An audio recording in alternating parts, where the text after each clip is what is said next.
portalsofknowing.com presents This Just In with Karen Christine Patrick.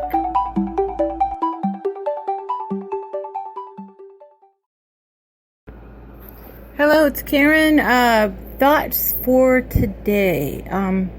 Brett does a lot of the hard research. Sometimes I do that too, but my primary interest is with all of the data in from all of the researchers and all of the crashes of the UFOs and all of the alternative history research. How come it is that the material that we're revolving around, us and a lot of other researchers, is still fringe? If you talk about it at a party, you're going to get jokes about tinfoil hats and aliens and things like that.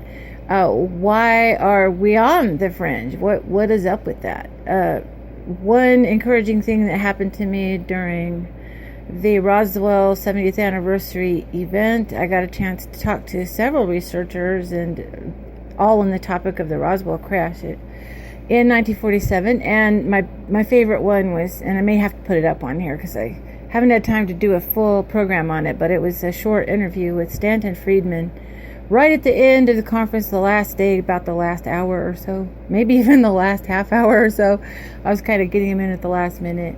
And he gave me a beautiful, I don't know, it was like 8 minutes on his wrap up of what he sees now. And he's been in the research for 50 years, so he gets the prize, man. How many people have done that for 50 years? But he took an early interest in it, and of course was able to talk to the principal witnesses of Roswell early.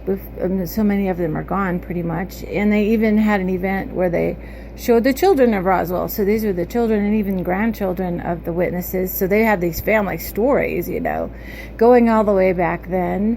But Stanton was encouraged himself, and encouraging in the sense that here this far down the road, more people do quietly apparently believe that something happened at Roswell, that UFOs are real. Of course, a lot of people have seen them now at this point. I mean, the whole sighting of UFOs is on the rise. The conclusion of what is that, is all over the place. That's okay. Humans usually process things by having it be all over the place. Any major societal change has been messy, often with bloodshed, I'm sorry to say. Definitely with differences of opinions. We're opinionated creatures, and we love our pet theories and beliefs. And it really is a discipline to get out of your own, world, your own bubble. We literally have a bubble now. I worked in IT in the beginning of the internet, and basically, your social media feeds back to you just what you want, and that's sort of the purpose of the bottom line purpose of advertising and promotion. I know, because I do some of that a little bit. I had a business in that briefly.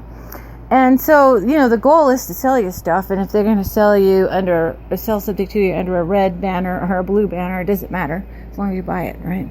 So, as a result, we tend to have, there's a huge internet, there's over 1 billion pages, a couple billion pages maybe on the internet.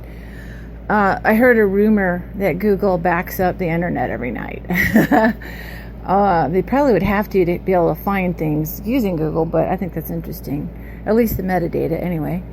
And so basically, you tend to be in the bubble that you choose. So this is why we have very intractable opinions right now, is because everyone's being fed back the information, that fits their belief systems. And I'll totally cop to that. I have a belief system. I consider a belief system your operating system, Hopefully you have an operating system that lets you have lots of programs and lots of apps, and not a restrictive operating system that only lets you have a few programs and a few apps.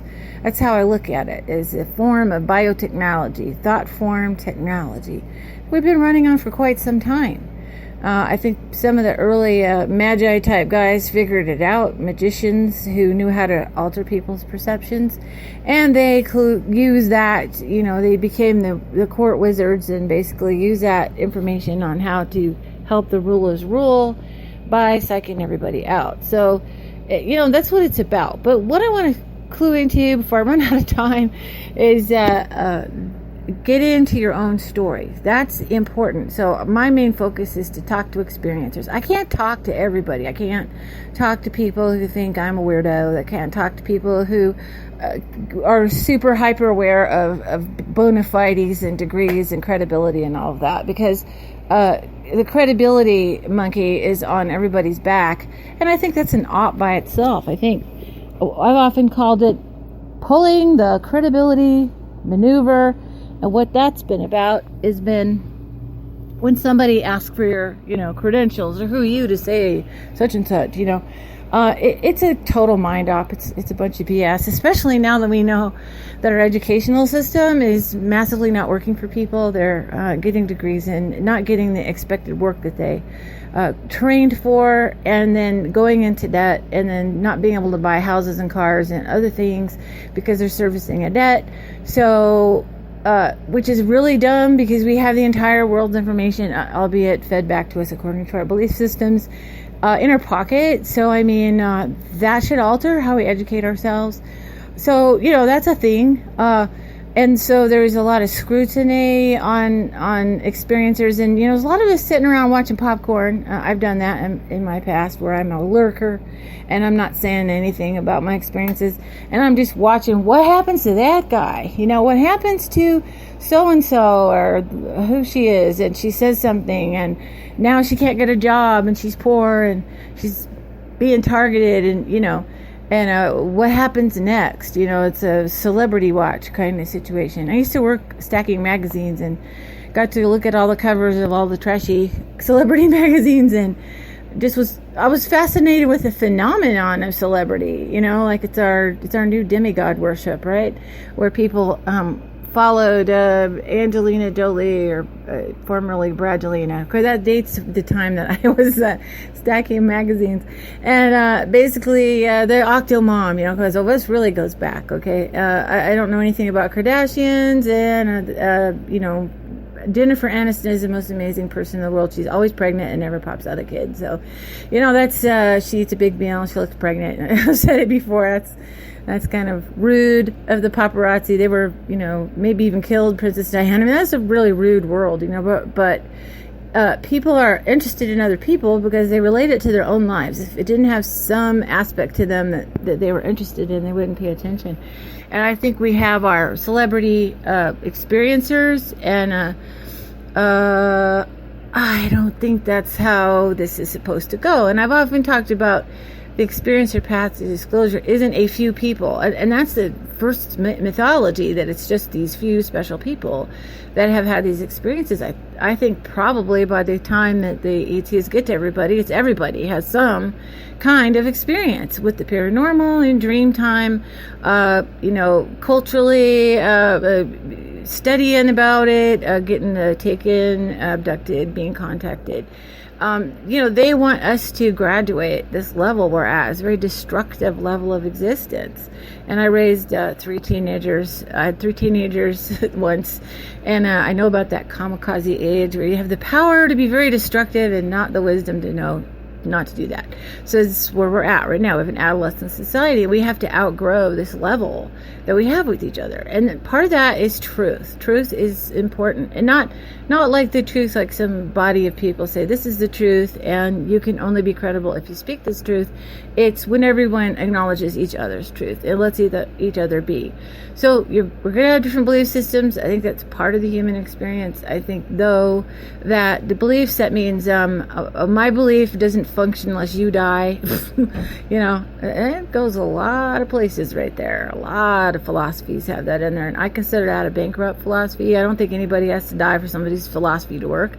If somebody has to die to make your religion or your political view work, you got to amend your philosophy, figure something else out. But that's the point. We're going to do this messy. We're going to disagree. We're going to have different experiences that contradict each other. We're going to have people going, aha, you contradicted yourself. And it's easy to contradict yourself because you're living, you get new information, you haven't sorted it out yet. Oh, well, And I think we're scared. So get into your own story. That's the most important thing, is forget everybody else's stories for a minute.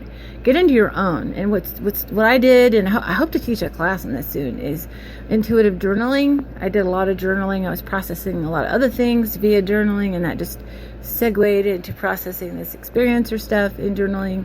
And study. It is important to study other people's cases, but a wide variety, not just one. You're going to get let down with one person. Just go look at all kinds of people, listen to all kinds of people.